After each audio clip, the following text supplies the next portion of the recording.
আমাদের নেত্রী যদি ভোট করে রফিকুল আলম মজনু হবে, দেশ নেত্রী বেগম খালেদা জিয়ার নির্বাচনী সম্মান। 6টি ইউনিয়নকে সাজিয়ে দেওয়ার জন্য যে সদস্যদেরকে নিয়োজিত করেছেন, আমি বাংলাদেশ জাতীয়তাবাদী দল ফুলগাজী উপজেলার পক্ষ থেকে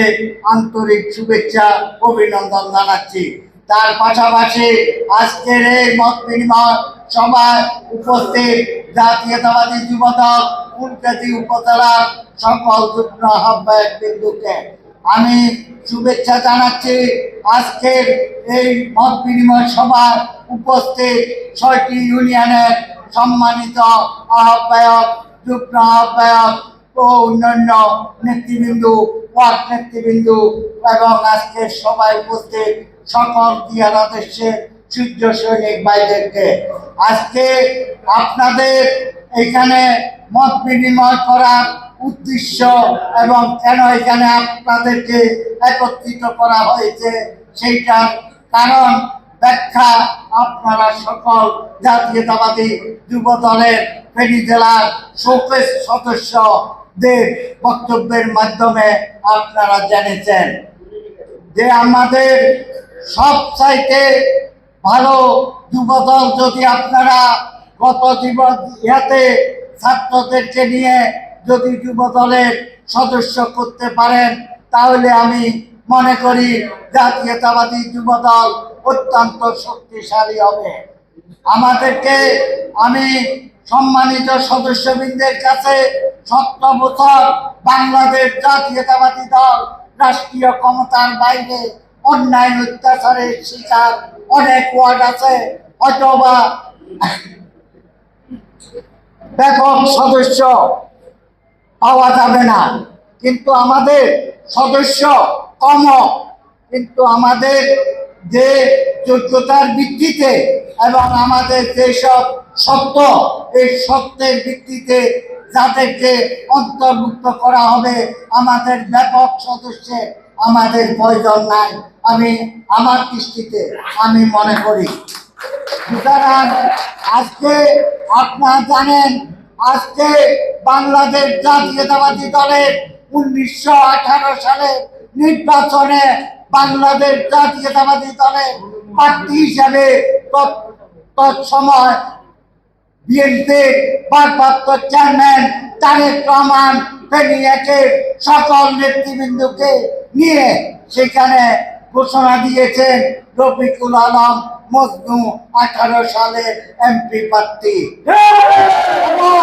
শেখ হাসিনা এই হারুন বাহিনী,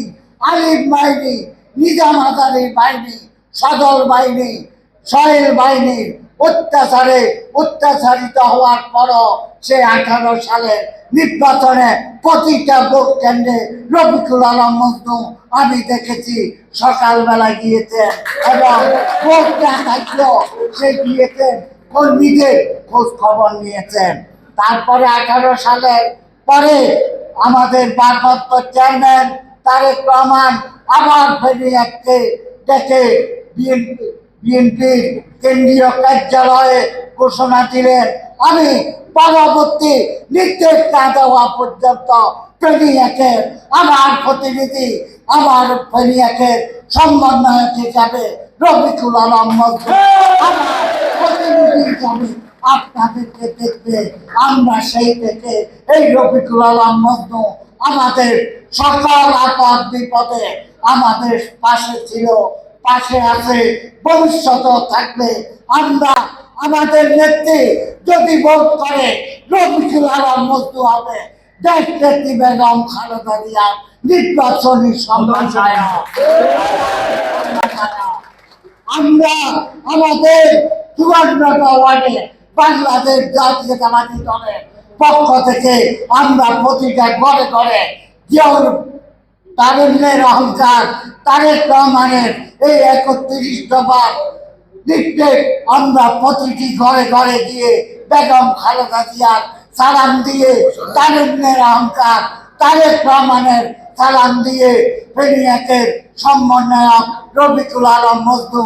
সালাম দিয়ে আমরা দানের শীষে হচ্ছে 31টা দফার লিফলেট আমরা প্রতিটা ঘরে ঘরে পৌঁছে দিয়েছি। আজকে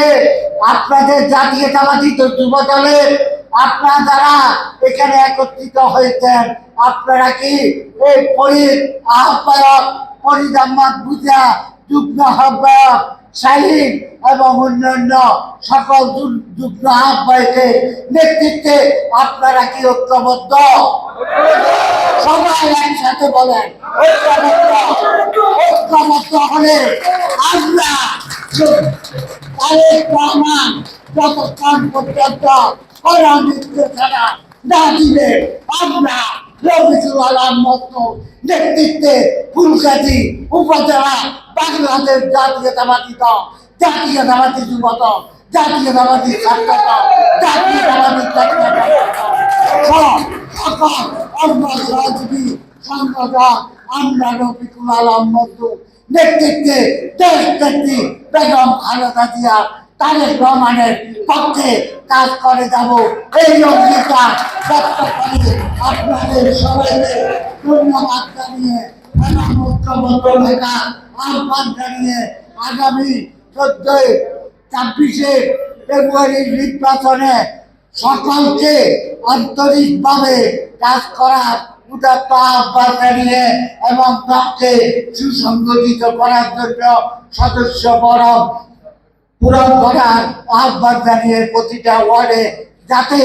ফুলগাজী উপজেলার যুবদল ফেনী জেলাতে 6 উপজেলার মধ্যে একটা মডেল জাতীয়তাবাদী যুবদল হয় সেই চেষ্টা আপনারা করবেন। সবাইকে ধন্যবাদ জানিয়ে আমি আমার বক্তব্য এখানে শেষ করছি। খোদা হাফেজ। বাংলাদেশ জিন্দাবাদ, জাতীয়তাবাদী যুবদল জিন্দাবাদ, শহীদ জিয়া ওমর, দেশ নেত্রী বেগম খালেদা জিয়া দীর্ঘজীবী হোক, তারেক রহমান জিন্দাবাদ, পেরিয়াকের সমন্বয়ক রফিকুল আলম মজনু জিন্দাবাদ, জিন্দাবাদ, জিন্দাবাদ, তারেক প্রথম